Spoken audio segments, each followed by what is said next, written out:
Hello there, ladies and gentlemen. Welcome back to a brand new video by myself, Mr. Feudal. Now, everybody's been talking about the Life is Feudal MMO, the recent combat patch, and various other factors that have been contributing to its, well, I wouldn't say its downfall, but the lack of popularity which it's getting right now. Now, I've just discovered update 0.2.0, and it does show quite a few cool things. Now, we've already had a look at the new map, which is right smack dab in the middle of the screen. We've already seen a teaser from this from Bobik and one of the animal AI developers. We've actually seen that it's 4 times the size of the current Life is Feudal MMO map. But this video isn't really going to highlight what this information is. Bobik himself has pretty much said he's not going to reveal any information, any details about any of these points on screen until it is set and ready to be released. Now it says this winter, that could potentially be, you know, the end of December, it could be January of next year, or February, April, March, it could be around at that time. There's no actual time or date set for this, but what we can gather is from these few points that there's a few things going to change. Right, let's go into the first one, rare resources. I'll hover over it. New rare region-based resources and crafting tweaks. Now, we can see that there's grain and barley and stuff like that on a table. There's also a cow in the background. Now, this to me makes me think that we're going to get regional animals to tame. Now, the reason for this is because maybe these icons aren't shedding so much light on what you can actually do, but the rare resources does have an image of a cow. Now I'm just speculating here, this is just my interpretation of it. We're now going to have regional animals that will provide regional things like regional wool, etc. You know, those kind of things. We might have regional pork, all that stuff.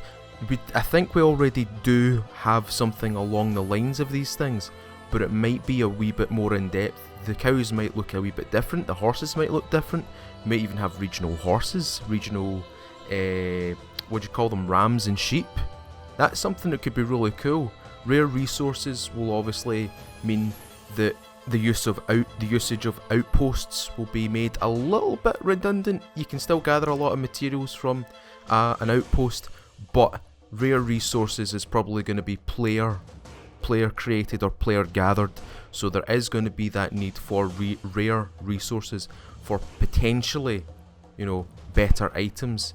The next one, natives. We've all heard about this. Bobik's been talking a lot about this in previous development blogs where he spoke about the concept art for the natives, how the areas look. We've actually already seen actually at the start of OBT on the Life is Feudal MMO, we discovered, myself and a few Vanniers actually discovered a location that was not player built. It was in fact a native area where they had a set up camp, and we actually investigated this, and it was really cool because we thought that we were getting them, you know, in the middle of this year, but obviously that wasn't the case. That was never the case because they are not done yet. They're not implemented even in the big updates that have followed on from the mention of the NPCs. But natives PvE, native camps PvP over PvE, essentially this just means we're going to have a PvE style enemy in the game now, and hopefully they drop some nice loot. Hopefully they add, you know, if the NPCs have a particular type of weapon, we could possibly gather it off of their bodies, seeing as how this is a full loot system game. I would like to see that they add more native weapons to the game. There has been a few concepts thrown out there in the form of artwork, but we've not seen anything, you know, set in stone. So it'll be great to see if we get some new weapons added into the game, and the only way to get them is to essentially attack the natives and loot those weapons off their bodies. It would be even better as well if we could learn the blueprints of these weapons and craft them ourselves. You know how we can create armour? Tier 1 and Tier 2 armour is very easy to make, but Tier 3 armour, we need to make a vast amount of Tier 2 armour in order to get the blueprint. I hope it's like this. I hope it's like that we can actually reverse engineer the weapons that the NPCs have and add it to our blacksmiths' loadouts of blueprints that they can actually equip, along with, damage stats, strength and carry weights, etc. What they're actually good for, if they're a two-hander weapon, if they're going to be compatible with plate armor, or if they're a one-hander, if they're going to be compatible with, scale, or, a half-and-hand sword, chainmail, a long poking weapon, a spear or pike style weapon for padded, or the potential of a new ranged weapon, something that looks a little bit different from a crossbow, a bow, or a thrown knife, axe or javelin. That'd be really cool to see. Again, I'm just speculating, this is what I'm just gathering from this. I don't have any sources, this is just what I think, so don't take any of this as a serious note, take it with a pinch of salt. It's not true, I'm just speculating. Okay, as discussed at the start of this video, we have seen Bobik teasing this map, and it is huge. It is 4 times the size. New, significantly bigger map, 1,296 square kilometre by 441 square kilometre map with corrections of flaws from the old map, which means all the problems that we faced in the Life is Feudal MMO, the current map, hopefully they iron them out in this map. Now, a bigger map means more people can inhabit that map. It also means that there might be the potential of, increased latency, increased lag spikes, problems with FPS, that kind of thing. Hopefully, with the next servers that, that Bobik has actively been posting about, hopefully that they are up to performance, up to their peak performance, the best that they can be to actually run this new map. The Life is Feudal MMO map currently has a few problems. Some of those problems have been fixed, but the most problematic issue seems to be open world fighting with large groups of over 120 people plus. Now this is where the lag starts to come into play. We get rubber banding, we get horses sinking into the ground, we have, players getting knocked off of horses and they never get up for straight 5 minutes because they've been, knocked into some form of paralysis.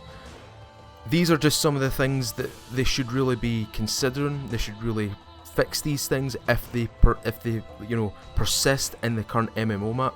They have done a few stress tests, they have the data, they have potentially the fixes. Now hopefully we see those fixes in the new map, which will be really cool, and it'll be, it'll be a lot better for people like myself and other Life is Feudal MMO guilds, TVG, Vanniers, TFA, guys over at DAC, guys down south, all in the lower server blocks, guys all up in the north and the central belt, the Masons, Marauders, Tartarians, all of them. Hopefully we'll see more fluent combat, more fluent gameplay. Hopefully this works itself out.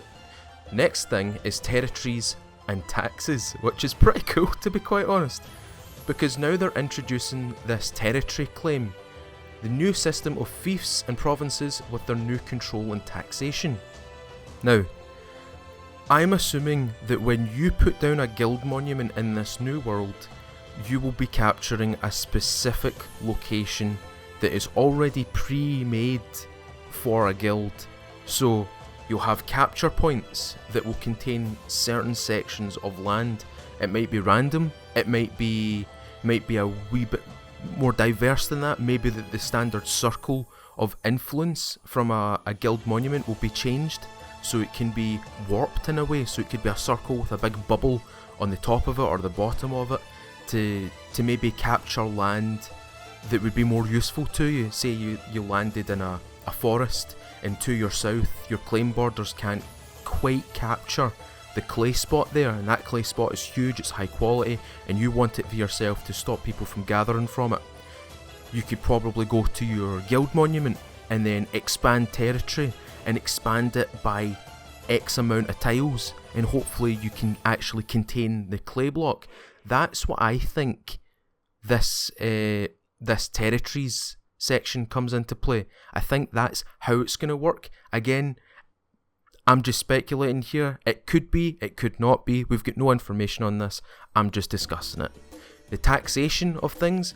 This is quite interesting because if they do use the MMO style guild monument for territories, that means that people who aren't part of your guild can now settle on your land, and you can tax them for settling on your land, or tax them for protection, or for, you know, basic taxation. We all know about it. We all know those RPers who like to tax people. Oh, give us this amount of money or these resources and we'll protect you, that in exchange for you building on our land. I hope that's like it, because it kind of works itself into the councillors, which I'll go into in a second here after I've gone through the new progression in the trade rework system. But that would be really cool, because when I talk about the councillors, the taxation will make sense. What I've just said will make sense, and it should make sense to you guys. If it doesn't, again, you could leave a comment below and I'll try and explain it as best as I can down there. New progression system. Experience and offline skills leveling progression mechanics. Now, this immediately shouts the mini games that Life is Feudal Bitbox have actively pushed way before OBT. In fact, it was in CBT that they actually released these mini games. I think this is going to be something similar to that. I think we're going to be able to go maybe onto our phones, onto our tablets, onto our desktops or laptops. We don't have to necessarily be logged into the game, we just have to be logged into the website, and we can do mini games which will obviously link to our character that we have in the MMO. Obviously you'll have to have a character in the MMO, then you log in with the account associated with that character, and it will bind any of the experience that you gain on your phone, on your tablet, on your desktop, on your laptop. It will bind that skill to your character, and it will update it whilst you're offline in game, or not in game really, because you won't be online. You'll be out of it. You'll be out of the game. So this is a bit. I'm not 100% sure on this. I'm not 100% on board with this idea, because one, the game is made for you to go in and grind the skills. It's not made for you to go offline and just do it on a web browser, what we're viewing right now. It's made for you to actually go into the game and grind. Now, I might be wrong in what I'm saying, but again, I'm just speculating. We don't have any information about this. I'm just putting out there what I think this might be. So the new progression system, offline skilling up, offline grinding, there is the potential for botting there. There is the real potential for botting there, unless this website, the Life is Feudal website, implements some form of failsafe for bots to actually access, recapture their own system, you know, that kind of thing. There is a potential problem with people just farming it. A lot of people in Booyan and NA talk about all the Chinese guilds that use bots in game. Again, the same thing can be applied to offline grinding. It's the same kind of principle. So I hope it's not what I've just said. I hope it's not going to be a load of bots doing all this. I hope it's actually going to be quite tailor fit for people to log in, and you secure it, and then there's some level of moderation. If you are a bot, you'll be recognised and you'll be instantly booted off of the website if it's on your mobile phone and stuff like that. I hope it does go to that, because that'd be really cool, because you know, you could go on holiday and you could still level up your character and keep in touch with your guild and keep up to date with the skills that your guild's actually progressing with. That'd be really cool. Right, on to the next one. Reworked trade system. Reworked fixing trading system with its interfaces by orders. Now, the current trade system I've not had a lot of experience with, because I don't actively trade with trade posts, and I don't actively trade, you know, with the crown. I don't do any of that. I don't do that. In the MMO, I farm, I provide resources for the guild then does what it needs with those resources. If they trade them, they trade them. If they don't, they don't. They'll use them in that case. But I've seen a lot of people streaming and recording videos about the trade, and I like the trade system. To see it reworked would be beneficial, because you know, there is a way to corner the market of, for example, what the Vanniers did early on in OBT, farming lots of gold ingots selling it to the crown, and essentially inflating the price of gold or deflating the price of gold to the point where it was incredibly expensive and it was incredibly cheap to sell. That's one thing that they need to worry about, and that's one thing they need to try and concern themselves with. At the time I was part of the Vanniers, I'm now part of TVG, but at that time we actively farmed gold and we inflated the market, and it made it impossible for people to sell gold for gold. And that is the way that we made our gold. Or at least I think that's the way. I can't be 100% sure. The way we discussed it made it sound as though we did farm a lot of gold for gold. Who knows? Trade system, again, I don't know much about. I can't speculate on much about this. I'm not familiar with the current one that's currently in the game. So let's move on to the councillors. Now this will work in tandem with the territories and taxes that I just discussed. Councillors, veteran players helping newcomers for a premium reward. Now, if you're a big guild, Vanniers, TFA, Masons, Marauders, DAC, TVG, etc., you're going to welcome new players to the game. More new players means, a bigger player base, more people to trade with, more people to fight, more familiar faces to get, familiar with. Veteran players helping newcomers for a reward is quite beneficial, and that's where I think the territories comes into thing in the taxation. If you're a councillor, if you're a guild that is defined as a councillor guild, I'm just speculating here, for example, TVG welcome a brand new bunch of people to their territory. However, these new people are unsure of how to make a guild, they're unsure of how to do things. They decide before they put down a monument, before they can actually do things, before they work independently as a guild, that they'll settle on TVG land. Now we get word that a new guild has settled on our territory. We have accepted them into our territory permissions. We now tax them, but in exchange we teach them, or at least counsel these new players into becoming better, players in the long run. They will share information that we have with them. That's a potential friendship, that's a potential bonding. It might not be a potential bonding, it might be we're helping this new guild who will eventually become independent, leave the area of TVG's territory, and they will go to a completely new area, set up a guild monument, and they might come back and attack us. It doesn't matter though, because that's gameplay, that's content.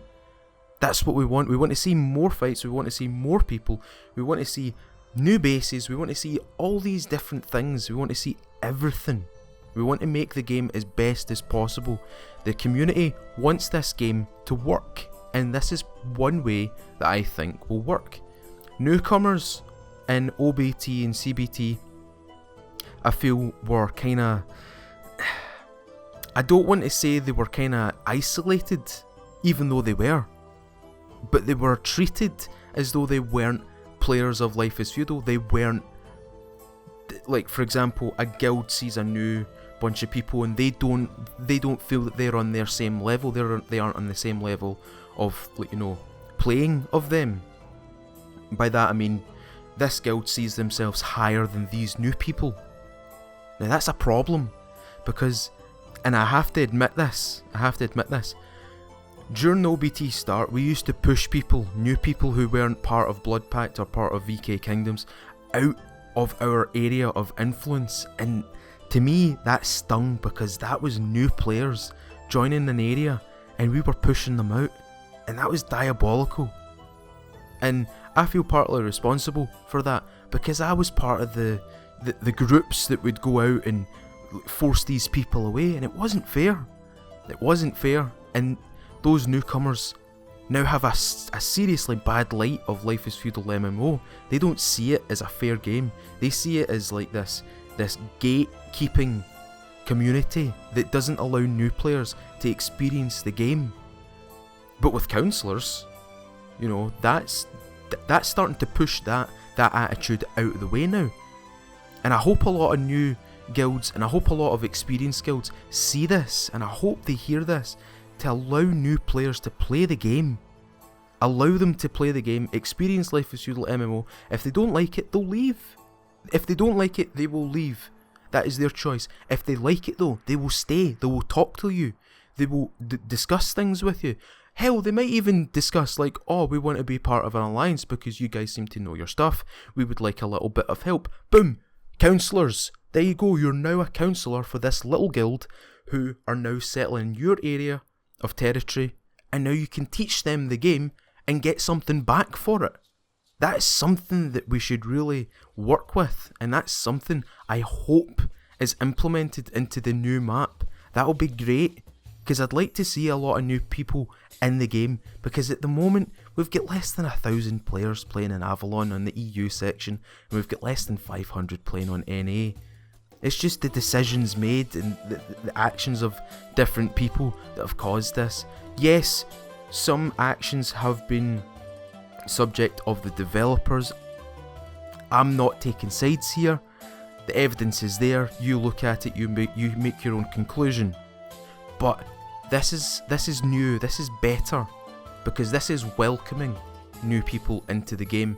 And I really do hope we see new guilds, new names, new familiars. I hope we see this in the new map, and I really hope the developers keep this as like something to hold new players in the game and protect them from, you know, barbaric guilds that used to do the actions of what I, myself, Vaniers and other guilds did in pushing new people out of server blocks and containing them within their own. So, let's move on to the last thing. The new skill tree, reworked to be more friendly to both new and old players. Okay, now this is where I have no idea where they're going with here, because the current skill tree, to me, is fine. Some people might disagree, some people might agree. Leave your comments down below. Do you agree or do you disagree? New skill tree could also work into new skills being added for rare resource collection. That's something that could be integrated, because the current skill tree makes sense to me. Maybe not the combat. I'm a fan of the old combat tree. I love the old combat tree, where you could use a bow before you could use like leather and stuff like that. It was no, it was the other way around. You had to wear the leather in order to get to the bow, which means you have to get punched in the armor that you were wearing in order to unlock the ability to use a bow. It was stupid, but it was funny. It was really funny. The new one, the new combat tree, again, it's fine. It's perfectly fine. It's tailored for what it's intended to do, to follow a specific route that will contain the weapons that you need to use and the armor that goes with it, which is fine. However, when it comes to crafting, the current crafting tree is perfectly fine. However, as I said, rare resource collection, there might be some new skills added, which would be really cool. I can't really say much about the new skill tree. Again, we don't know anything about this update. Bobik's refusing to provide details of this new update, but it's something to definitely look forward to. It's something different. It's content that we've all been asking for. A bigger map means, you know, that's a lot better than some of the stuff that they've put out. A bigger map, in fact, and significantly a bigger map, is a great thing, because it means that we don't have to, you know, settle really close to each other. We can now spread apart. That as well, with a new map, sorry I forgot to mention this, I wonder if they're going to add new regions. Now, myself and Jackbox were actually talking about this. A bigger map does mean that we're going to have bigger regions. Now, bigger regions means, you know, they're going to be quite spread out. A big server block's going to contain a huge region, which leads me to believe that they might implement new regions to combat, you know, the size of the map, which would be really cool, because you could be in, say for example, you're up in the north, just below where the snow is hitting, but just in the right area where the trees are growing really nicely, and you're in the Sleeper's Tongs region, and now you need to go all the way down into the lower sections, the really dust barren, sand crawling area, to try and grow new trees out of some other name that they might rename region. an unknown region. That would be really cool. New regions would be a cool thing, because it means outposts would be a lot more diverse. We could now set up outposts in like server 1, server 50, server 122 and stuff like that. Would be scattered across the map. We wouldn't collectively be in one location. Might have one big main claim with 2 surrounding claims, but the other claims that we'll be owning are scattered across the map, and we'll need contingencies of players to defend them and run them as best as they can.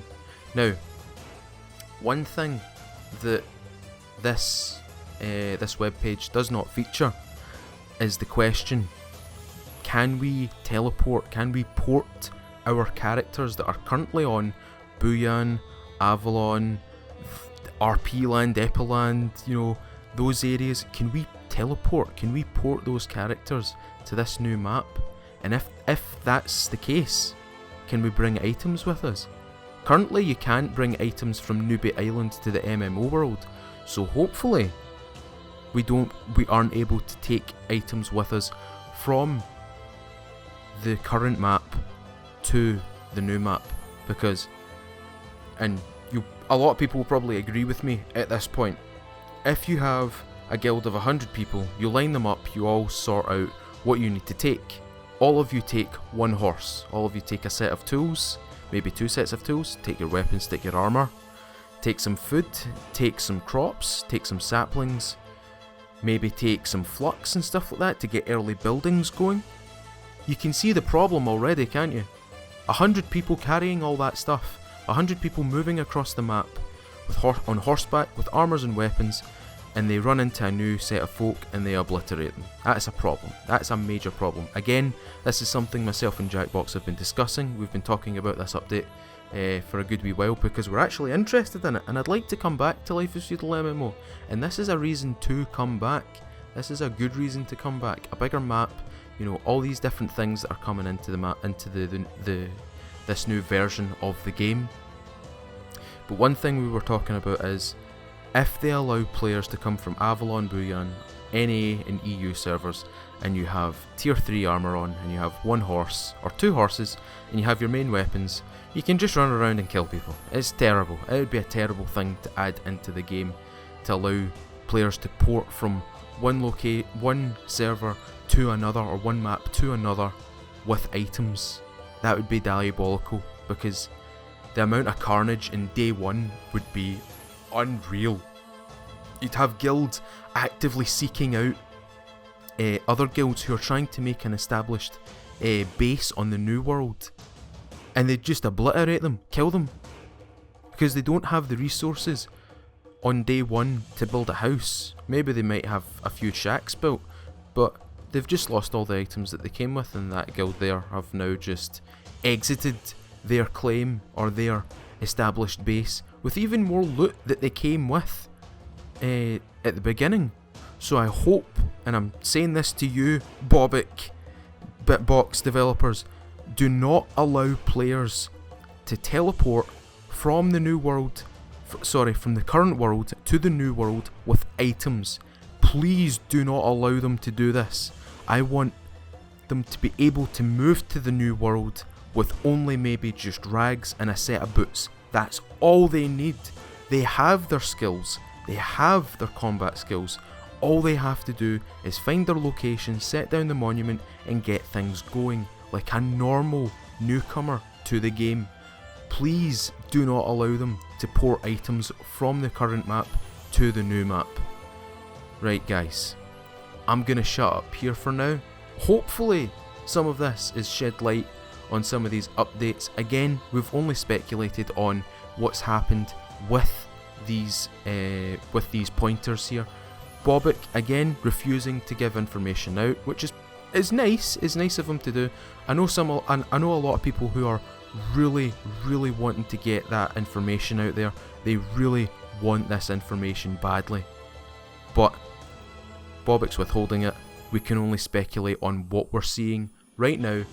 And what I'll do is, in the description, I'll put the link to this page, and you guys can judge for yourselves. You can speculate on what you like.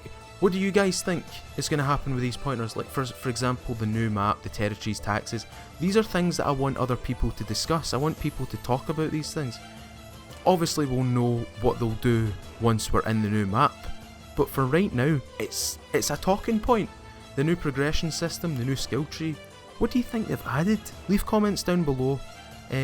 Talk about the councillors as well on the territories and taxation side of things. These are things that I want people to discuss, and I want other people's input on this as well. And it would be really, really nice to see. So I hope you guys have enjoyed this video. We've just discussed a little bit about the new version of Life is Feudal and the new map coming this winter. I hope you guys come back to the Life is Feudal MMO. I'd like to see all the familiar faces again. I'd like to see Ashenfell back. I'd like to see all the other guys who have left this game. I'd like to see you all back, because this is a reason to come back. So guys, I hope you enjoyed this video. Tell me what you guys think down below, and we'll have a wee discussion about it. For now, this is all we know.